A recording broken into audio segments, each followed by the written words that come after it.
नमस्कार दोस्तों, मैं सत्यम आपका बहुत बहुत स्वागत करता हूं।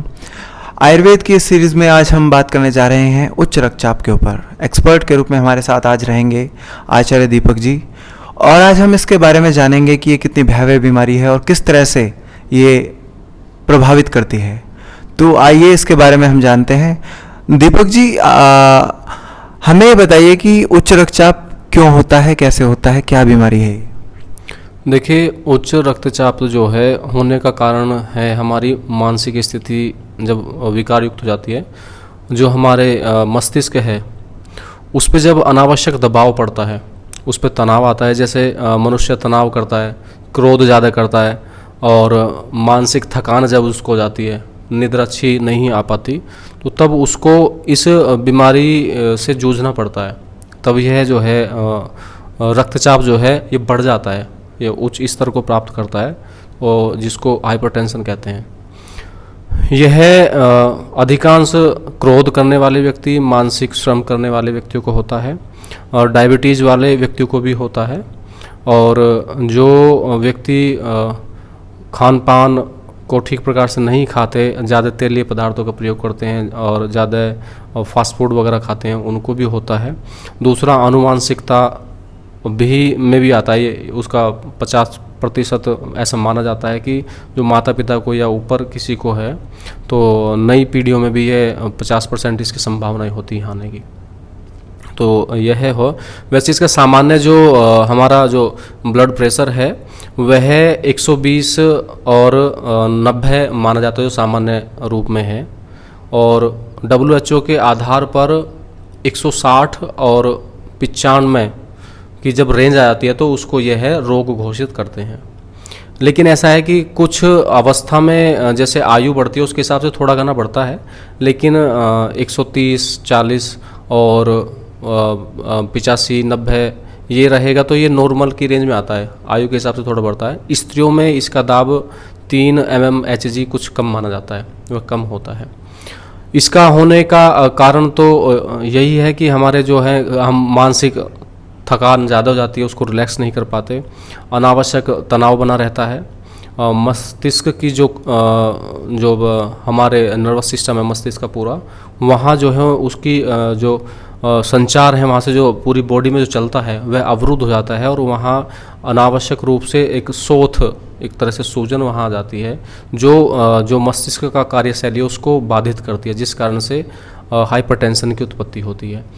और भोजन जब विकार में आ जाता है तो हमारा जो उदर भाग है वहाँ जो ऑर्गन्स काम कर रहे होते हैं उनका ठीक प्रकार से कार्यशक्ति का काम ना कर पाना जो है, वहाँ गैस आदि जब बनती हैं तो लंबे समय तक जब कॉन्स्टिपेशन आदि रोग वहाँ रहेंगे तो उनका प्रभाव भी हमारी मस्तिष्क की जो क्रियाएं हैं उनको बाधित करता है। और बाधित करने से जो है मनुष्य में चिड़चिड़ापन और ज़्यादा मात्रा में मनुष्य क्रोधित होने लगता है, बार बार छोटी छोटी बातों पे गुस्सा आ जाता है उसको, तो वह इसको बढ़ाने लगता है। बहुत सुंदर एकदम इसके बारे में जो सामान्य परिचय आपने दिया, निश्चित ही बहुत अच्छी बातें आपने बताई। और इसमें दीपक जी, इससे कैसे बचा जा सकता है? और आज जैसे कि हम देख रहे हैं बहुत सारी लोग आज बहुत ज़्यादा बीपी के शिकार हैं, तो इससे कैसे बचा जाए और इसकी चिकित्सा हमारे पास उपलब्ध है? हाँ, इससे बचने के लिए एक तो जो नमकीन चीज़ें बहुत सारे लोग पसंद करते हैं उनको आप अवॉइड करें। जिसको ये बीमारी हो गई है तो नमकीन चीज़ों को प्रयोग ज़्यादा करने से भी ये बीमारी बढ़ती है, उसको अवॉइड करें।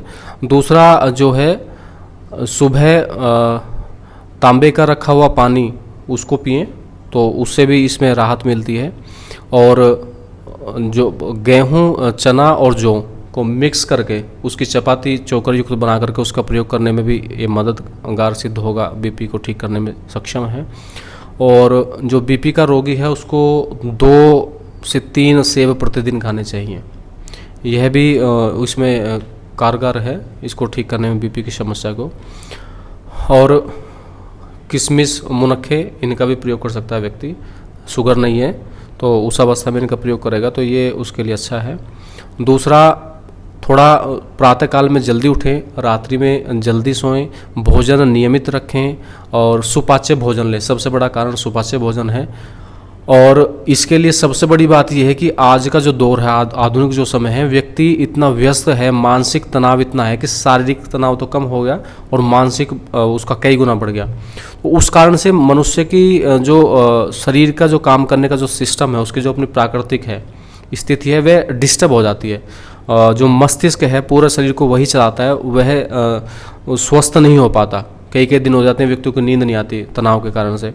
तो वही इस बीमारी की जो है वहीं से उत्पत्ति मानी जाती है, वहीं से उत्पत्ति होती है। तो सबसे पहले अपने माइंड को रिलैक्स रखें, उसके लिए हमें जो है अपने दिनचर्या को ठीक करना पड़ेगा। दूसरा ये है कि आप सुबह जल्दी उठें, उठ करके फ्रेश हों और उसके बाद में जो है आप थोड़ा भ्रमण कीजिए शुद्ध वायु में, ऑक्सीजन में, और कुछ योगाभ्यास प्राणायाम आदि करें।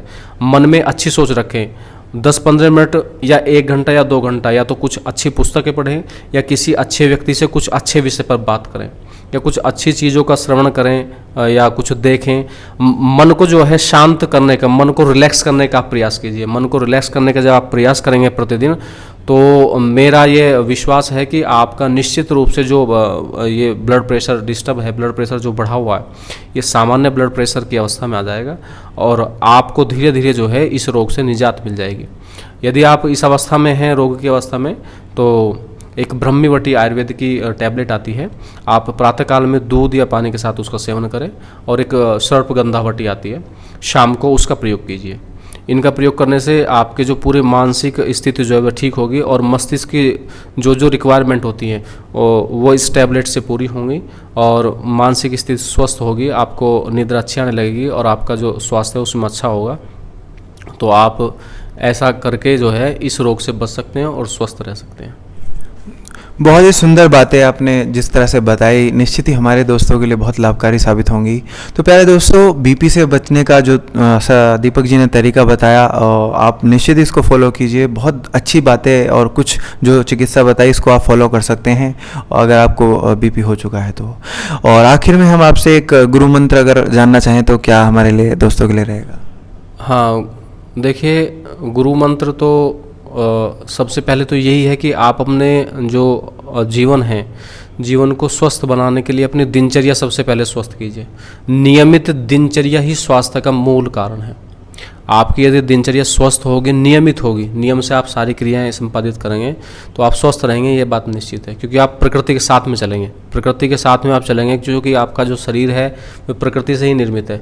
तो उसी के अनुरूप हमें चलना होगा यदि हमें स्वस्थ रहना है, जीवन को जीना है, तो आप उसको कीजिए। और दूसरा, जीवन के साथ में योग को संयोग कीजिए। आप योग के साथ में जुड़ जाइए।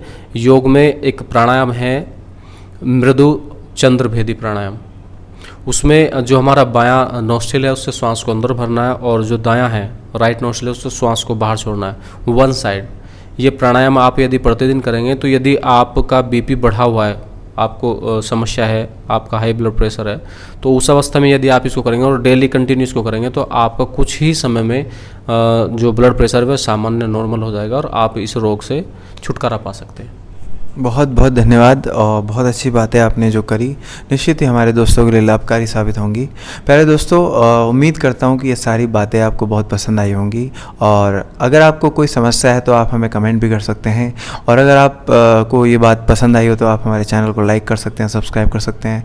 होप करता हूँ कि आप हमारे साथ जुड़े रहेंगे। मिलते हैं किसी अच्छी सी वीडियो में, तब तक के लिए अपना ध्यान रखिएगा। नमस्कार, जय हिंद, जय भारत।